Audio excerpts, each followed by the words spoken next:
اعوذ باللہ من الشیطان الرجیم بسم اللہ الرحمن الرحیم یا بنی اسرائیل اذکروا نعمتی التی انعمت علیکم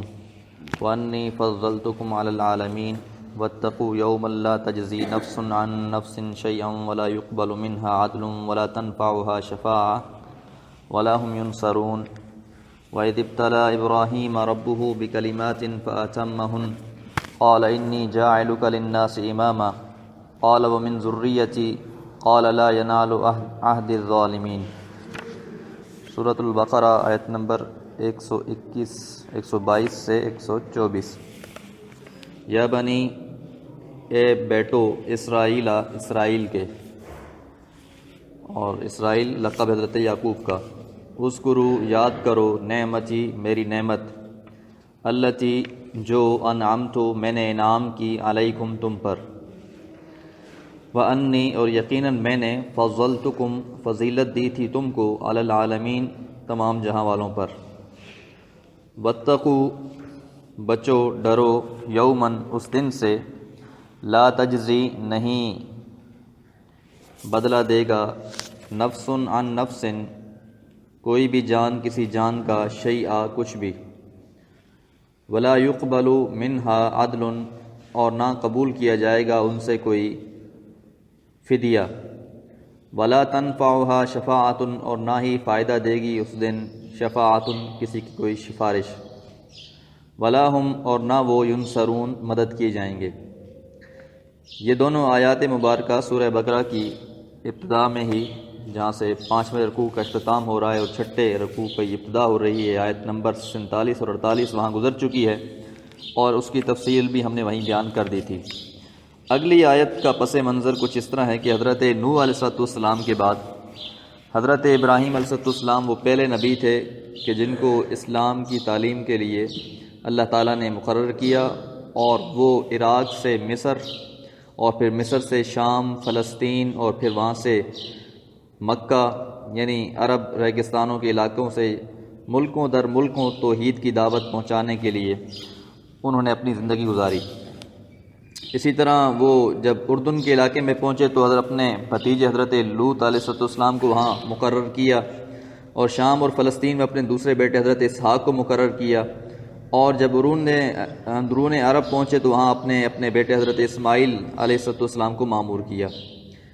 جہاں پھر بعد میں بیت اللہ کی تعمیر بھی باپ اور بیٹے دونوں نے کی تھی۔ تو حضرت ابراہیم کی جو نسل تھی اس کی دو بڑی شاخیں تھیں، ایک حضرت اسماعیل کی اولاد میں سے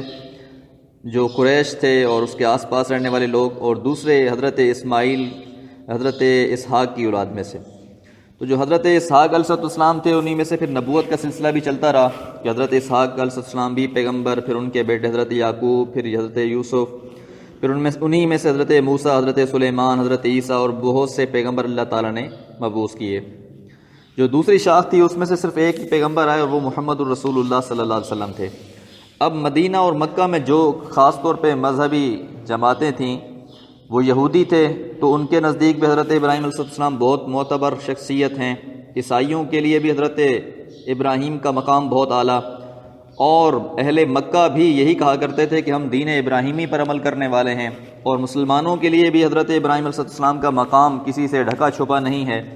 کہ ہماری نماز اس وقت تک مکمل نہیں ہوتی جب تک ہم اس میں درود ابراہیمی نہ پڑھ لیں۔ اسی طرح ہمارے حج کے معاملات کو دیکھ لیجئے کہ وہ سارے کے سارے حضرت ابراہیم سے ہی منسلک ہیں، سعی دیکھ لیں، قربانی کو دیکھ لیں، طواف کو دیکھ لیں، اور کئی معاملات ہیں۔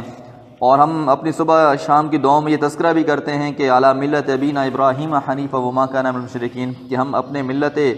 ابراہیمی پر ہی قائم ہیں۔ تو یہ اگلی آیات کا پس منظر کہ جو ایک پیشوائی کا سلسلہ چل رہا تھا بنی اسرائیل کے اندر، وہ اللہ تعالیٰ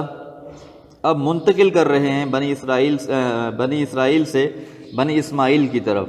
تو اسی طرف اب اشارہ بھی ہے، اور ایک پرانا عہد ہے جس کا تذکرہ کیا جا رہا ہے ان آیات میں، وَإِذِ ابْتَلَىٰ، وَإِذ اور جب، ابتلا آزمایا، ابراہیم علیہ السلام کو، ربہ ان کے رب نے، بکلمات چند باتوں سے، فَأَتَمَّهُنَّ بس انہوں نے ان کو پورا کر دکھایا۔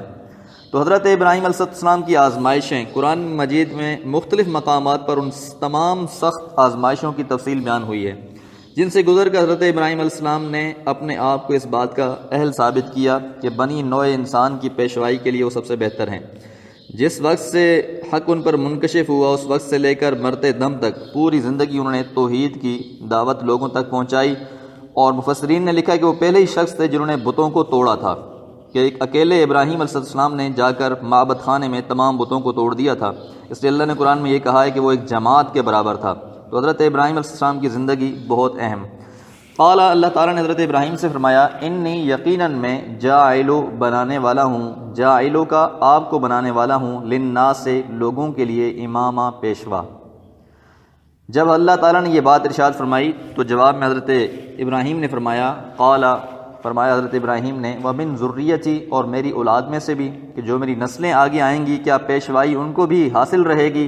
قال، تو جواب میں اللہ تعالیٰ نے فرمایا، لا ینالو، نہیں حاصل ہوگا، عہدی، میرا یہ عہد، میرا یہ وعدہ، الظالمین، ظالموں کو، یعنی آپ کی اولاد میں سے جو نیک اور صالح ہوں گے ان کے لیے تو پیشوائی ہوگی، ان کو تو یہ شرف حاصل رہے گا، لیکن جو آپ کی اولاد میں سے بھی نافرمانی کریں گے، اطاعت سے نکل آئیں گے، تو ان کو یہ جو نعمت ہے ان سے یہ چھین لی جائے گی۔ تو اس لیے یہاں سے اب نیا ایک مضمون شروع ہو چکا ہے جو حضرت ابراہیم علیہ السلام کے حوالے سے ہوگا، اور جو مختلف ان کے واقعات ہیں وہ اگلی آیات میں آ رہے ہیں، تو انشاءاللہ ہم وہ روز پڑھ لیا کریں گے۔ اللہ سے دعا ہے کہ اللہ تعالیٰ ابراہیم علیہ السلام کی طرح اچھی زندگی گزارنے کی توفیق عطا فرمائے۔ وما علیہ الا البلاغ۔